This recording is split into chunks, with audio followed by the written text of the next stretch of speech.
काल मी तुमच्यासोबत शेअर केलं होतं की एक पाणी मी घेते, तर त्या पाण्याची रेसिपी तुम्हाला पाहिजे आहे का? तर सांगा. तर म्हणून मग तुम्ही लोकांनी सगळ्यांनी रिक्वेस्ट केली की ताई तू सांग आम्हाला, आणि आम्हाला पण असे प्रॉब्लेम्स होत आहेत म्हणून.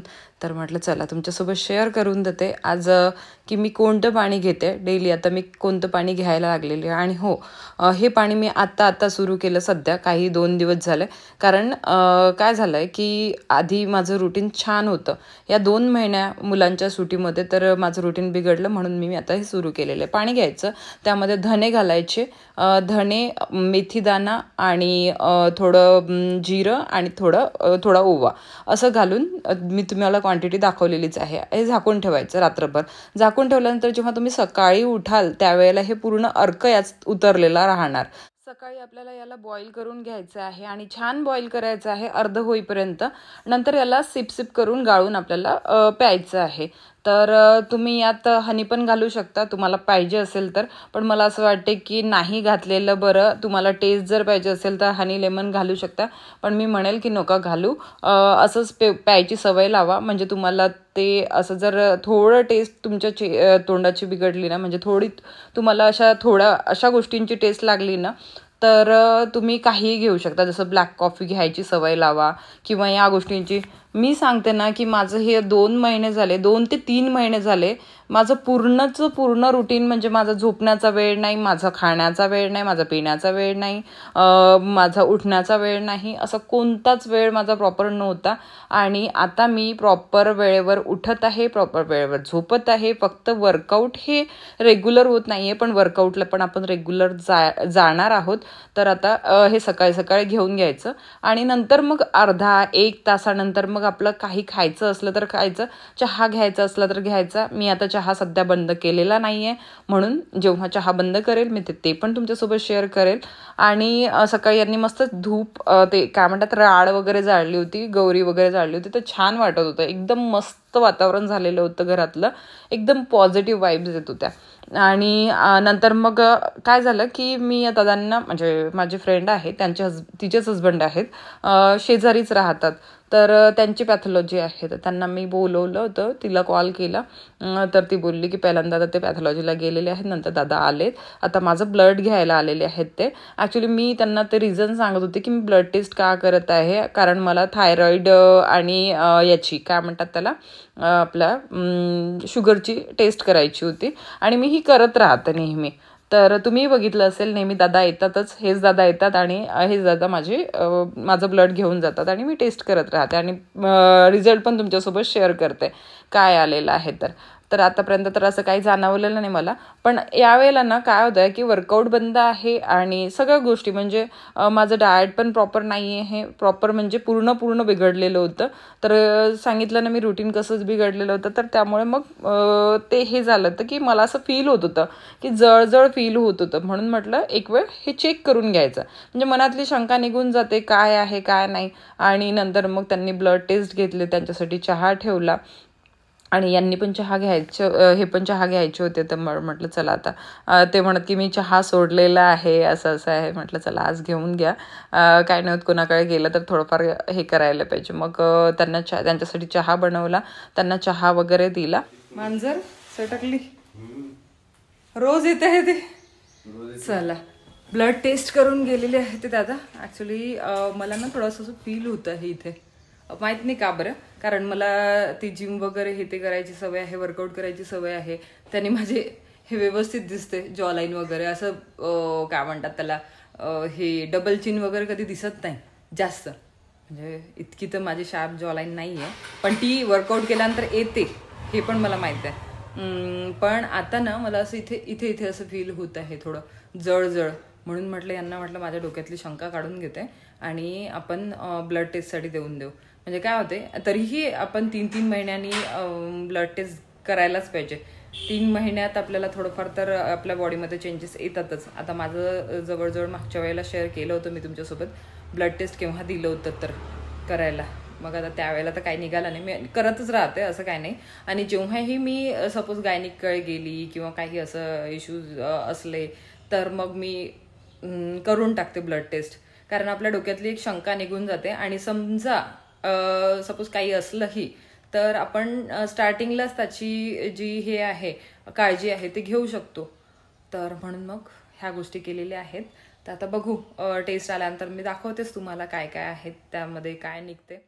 ॲक्च्युली आंघोळ केली आणि ते दादा आले, मग रेडी वगैरे व्हायला वेळच मिळाला नाही. तर म्हटलं मग नंतर रेडी वगैरे झाली आणि आता पूजा करायला बसते. तर आता पूजा वगैरे करते माझी. आणि हो, आता तुम्ही कालच्या ब्लॉगला जर नसेल बघितलं तर तुम्हाला माहीत नसेल की ती ड्रिंक मी कशासाठी घेते. जे मी ड्रिंक सर्वात आधी तुमच्यासोबत शेअर केलं, तर ते ड्रिंक त्यांनी खूप सारे, म्हणजे त्या ड्रिंकचे इतके सगळे फायदे आहेत की तुम्हाला त्याची गिनती मी सांगू शकत नाही. कारण PCOD, PCOS, थायरॉईड आणि वेट लॉस, ह्या सगळ्या गोष्टींमध्ये, कोलेस्ट्रॉल वगैरे ह्या सगळ्या गोष्टींमध्ये ते हेल्प करतं आहे. म्हणजे त्या गोष्टी कमी करायला हेल्प करते. जसं धणे आहे ते थायरॉईडचे, तुम्हाला जर सिम्टम्स असतील तर दिसत असतील तर ते धणे तुम्हाला हेल्प करतील. आणि ह्या जिरा हे तुमचं मेटाबॉलिझम वाढायला हेल्प करते. आणि काय म्हणतात त्याला, अजवाईन, ह्या सगळ्या गोष्टी म्हणजे खूप चांगलं आहे. मेथीदाणा वगैरे तुमच्या ब्लड शुगरला कंट्रोल करण्यास हेल्प करते. तर त्या सगळ्या गोष्टी इतक्या चांगल्या आहेत. आणि याचं जे पाणी आहे, याचं अर्क उतरलेलं पाणी पिल्याने सकाळी सकाळी एम्प्टी स्टमक प्या. तुमचं खाली पोट जर तुम्ही या गोष्टीला घ्याल ना, आणि त्यानंतर तुम्ही तुमच्या दिवसाची सुरुवात कराल तर खूप चांगलं आहे. आणि एक दिवस मी तुमच्यासोबत शेअर केलं होतं की मी आवळा ज्यूस आणि हे पण घेते. तर ते केव्हा घेते, तर मला सकाळी समजा आता हे पाणी घ्यायच्या आधी, हे पाणी तर मी आत्ता सुरू केलं, त्याआधी मी आवळा ज्यूस आणि ते घ्यायची. आणि तसंही मी आधीही घेत होती, पण त्या गोष्टी, आवळा ज्यूस आणि काय म्हणतात त्याला, ॲलोवेरा ज्यूस, ह्या गोष्टींचे फायदे खूप वेगळे आहेत. म्हणजे वेट लॉसमध्ये तर हेल्प करतेच तुम्हाला, थोडं मेटाबॉलिझम वाढवते सगळ्या गोष्टीला. पण तुमच्या चेहऱ्यावरचा ग्लो आणण्यास, किंवा मग तुमच्या चेहऱ्याचे जे समजा फुटकळ्या असतील किंवा पिंपल्स असतील तर त्या गोष्टी कमी करण्यास हेल्प करते. आणि काय म्हणतात त्याला, हेअर चांगले ठेवण्यास, शायनी आणि हेल्दी ठेवण्यास हेल्प करते. म्हणजे ॲलोवेरा ज्यूस आणि हे. आणि हो, त्या दिवशी ब्लिंकिटवरून सगळं सामान मागवलं होतं, तर तुम्ही म्हटलं की ब्लिंकिटवरून कसं मागवतात. तर ब्लिंकिट हे ॲप डाउनलोड करायचं आणि ते डाउनलोड केल्यानंतर त्यामध्ये आपले सगळे म्हणजे डिटेल्स फिल करायचे. आणि त्यामध्ये आपला ॲड्रेस वगैरे टाकून जे पण ॲड टू कार्ट करायचं आहे, तुम्हाला जे पाहिजे आहे ते ॲड टू कार्ट करायचं आहे आणि ऑर्डर प्लेस करायचं. खूप सिम्पल आहे. कॅश ऑन डिलिव्हरीसुद्धा करू शकता आणि ऑनलाईन पेमेंटसुद्धा करू शकता. आणि हे असंच कोणत्याही ॲपचं आहे. म्हणजे तुम्ही ब्लिंकिटवरून मागवा, तुम्ही स्विगी मार्टमधून मागवा, कोणत्याही ॲपमधून मागवा. मी जेवण केलं त्यानंतर हेल्दी असं थोडं जेवण घ्यायला लागलेली आहे. जेवण केलं आणि माझ्या व्हिडिओला, म्हणजे व्हिडिओ बनवायचे होते मला, तर हे पार्सल जे आलेले होते हे ओपन करायचे होते. आणि हे व्हिडिओज जे असतात ना माझे, फॅशन व्हिडिओज झाले, मेकअप व्हिडिओज झाले, हे सगळे तुम्हाला बघायला मिळतात माझ्या हिंदी चॅनलवर. तुम्हाला जर माहीत नसेल, जे नवीन जॉईन झालेले आहेत त्यांना नसेल माहिती मे बी, की माझं एक हिंदी चॅनलसुद्धा आहे. ते माझं पहिलं चॅनल आहे. तर ते त्यावर मी मेकअप व्हिडिओज किंवा मग हे असे ब्युटी व्हिडिओज किंवा मग आपले फॅशन व्हिडिओज हे टाकत राहते. तर तुम्हाला हेल्पफुल ठरतील, त्यामुळे त्याला पण सबस्क्राईब करून द्या जर तुम्ही नसेल केलं अजूनपर्यंत. इंडियन मॉम कांचन त्या चॅनलचं नाव आहे. तुम्ही डिस्क्रिप्शन बॉक्समध्ये बघाल तर तुम्हाला लिंक मिळून जाणार. तर त्या चॅनलला पण तुम्ही सबस्क्राईब करू शकता. आणि तिथे पण तुम्हाला खूप छान छान आणि हेल्पफुल व्हिडिओज बघायला मिळतात. आणि खूप अफोर्डेबल, कारण सेल वगैरे सुरू असला ना तर मग मी तुमच्यासोबत शेअर करते. तर त्यावेळेला जर तुम्ही कोणतीही गोष्ट परचेस कराल सेल सुरू असताना, तर तुमचा खूप फायदा होणार आहे कोणत्याही ह्या ॲपवरून, असं काय नाही. तर आता इथे मी बसणारच होती माझ्या व्हिडिओज कंप्लीट करायला, तर तेवढ्यात दादांचा कॉल आला की यांना की तू ये, असं आहे. तर म्हणजे आईंना ॲडमिट करायचं आहे किंवा मग आईंना सलाईन द्यायला नेलेलं आहे वगैरे असं म्हणून. तर मग आम्ही लगेच सगळं आटोपलं माझं, म्हणजे मी व्हिडिओज पण कंप्लीट नाही केले आणि निघालो. तर ह्या ज्या युरिन पिशव्या आहेत त्या घेतल्या यांनी, म्हणजे ते घ्यायला गेले होते. तोपर्यंत मी माझं व्हिडिओचं काही काम होतं ते कंप्लीट केलं आणि मग आम्ही भातकुलीला जायला निघालो. आता तुम्ही खूप दिवसाचे विचारत होते की आईची तब्येत, आता घरी गेल्यानंतर काय होते की आईची हालत अशी असते की शूट बिलकुलच केला जात नाही. आता हॉस्पिटलला होत्या, म्हटलं ही क्लिप ना मी मेमरीसाठी घेतली होती अशीच. म्हटलं आता बसलेले आहेत सगळेजण आणि आई पण छान थोड्या बोलत आहेत, तर म्हटलं चला घेते, तर ही मेमरी राहणार माझ्याकडे म्हणून तर मी ही क्लिप ठेवली होती. आता ही क्लिप तुमच्यासोबत शेअर करण्याचं पण रिझन आहे की तुम्हाला पण आईची तब्येत बघायला मिळेल, आईची तब्येत कशी आहे आणि आता आधी कशा होत्या त्या आता तुम्ही माझे ओल्ड ब्लॉग बघून घ्या आणि आता त्यांची तब्येत कशी झालेली आहे. कारण जेव्हापासून त्यांची तब्येत खराब झाली ना तेव्हापासून मी तुमच्यासोबत बिलकुल शेअर केलेलं नाही. काही जणांच्या निगेटिव्ह कॉमेंट्स पण होत्या, पण त्याला इग्नोर करून मी म्हटलं चला ह्या गोष्टी शेअर करण्यासारख्या नाही आहेत, म्हणजे मला असं वाटलं त्यावेळेला शेअर करण्यासारख्या नाही आहेत म्हणून मी नाही शेअर केलं.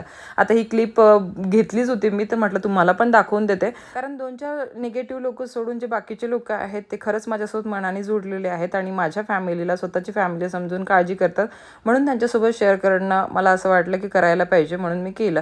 चला मग आता इथेच या ब्लॉगला थांबवते. Bye bye, take care and love you all.